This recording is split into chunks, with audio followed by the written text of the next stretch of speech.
أعوذ بالله السميع العليم من الشيطان الرجيم. بسم الله الرحمن الرحيم. السلام عليكم ورحمة الله وبركاته. بسم الله الرحمن الرحيم.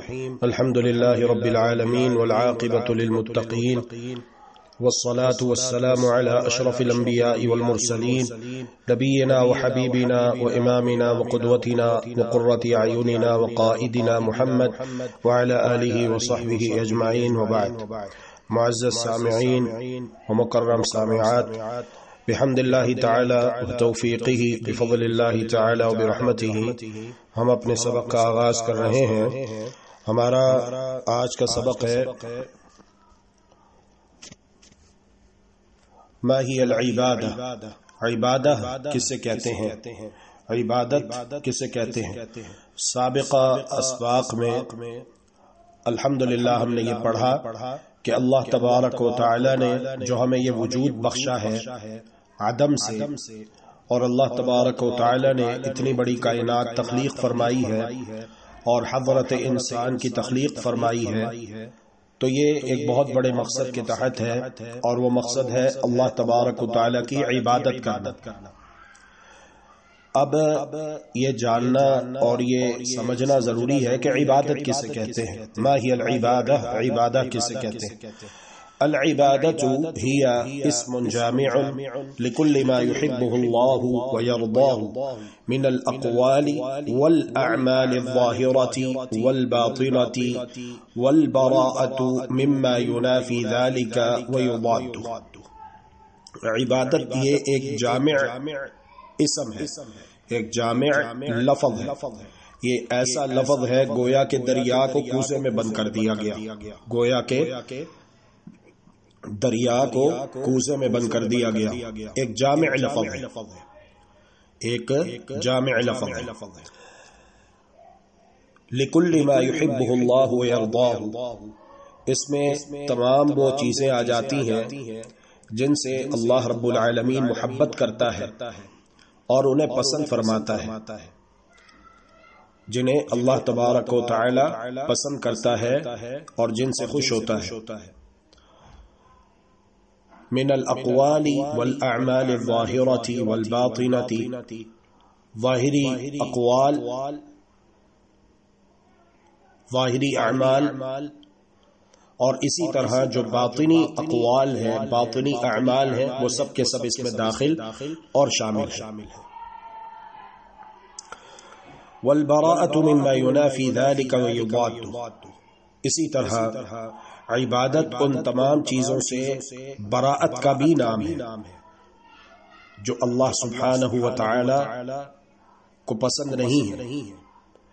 یعنی عبادت میں دونوں چیزیں شامل ہیں، وہ کام کرنا جو اللہ سبحانہ و تعالی کو پسند ہے، اور ان کاموں کو نہ کرنا، ان کاموں کو چھوڑ دینا جو اللہ تبارک و تعالی کو پسند نہیں ہے۔ یہ ہے عبادت کا جامع مفہوم، یہ ہے عبادت کا جامع مفہوم۔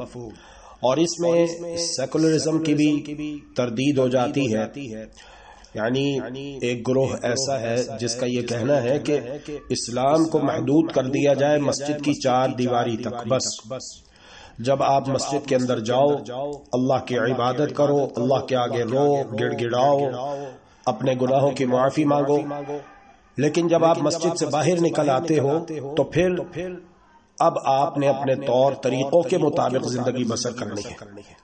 یہ عبادت کا مفہوم نہیں ہے۔ عبادت مسجد کے اندر بھی، مسجد سے باہر بھی، عبادت گھر کے اندر بھی، بازار میں بھی، مارکیٹ میں بھی، عبادت اندرون ملک بھی اور بیرون ملک بھی۔ یہی بات اللہ تبارک و تعالی نے قرآن مقدس میں ارشاد فرمائی ہے۔ اعوذ باللہ من الشیطان الرجیم، بسم اللہ الرحمن الرحیم۔ یا ایہا الذین آمنوا ادخلوا فی السلم کافہ، ایمان والو اسلام میں پورے کے پورے داخل ہو جاؤ، اسلام میں پورے کے پورے داخل ہو جاؤ۔ جب انسان کسی کمرے میں داخل ہوتا ہے تو وہ اپنی روح کے ساتھ بھی داخل ہوتا ہے اور اپنے مکمل جسم کے ساتھ بھی داخل ہوتا ہے۔ ایسا نہیں ہے کہ وہ روح باہر رکھ کر پھر کمرے میں داخل ہو، ایسا نہیں ہے کہ وہ اپنے آدھے جسم کے ساتھ داخل ہو اور آدھا جسم کمرے سے باہر رکھائے۔ جب وہ کمرے میں داخل ہوتا ہے تو اپنی روح اور مکمل جسد کے ساتھ، مکمل جسم کے ساتھ داخل ہوتا ہے۔ تو یہاں پر اللہ تبارک و تعالی نے جو بات بیان کی ہے وہ بہت ہی خوبصورت ہے۔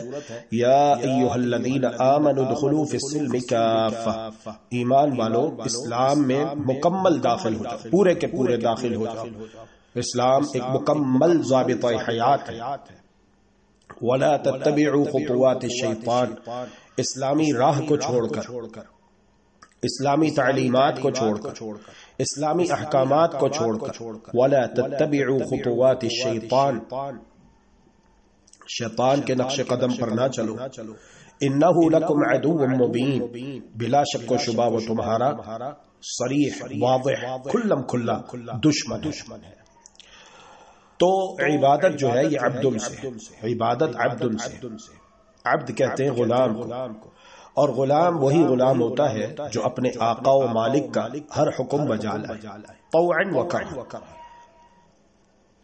وہ حکم اسے اچھا لگے یا اچھا نہ لگے، دن کا وقت ہو یا رات کا کوئی پہر ہو، اسے اس کا مالک اور آقا جو حکم دے وہ اسے فوراً بجا لائے۔ یہ ہے عبادت کا معنی اور مفہوم۔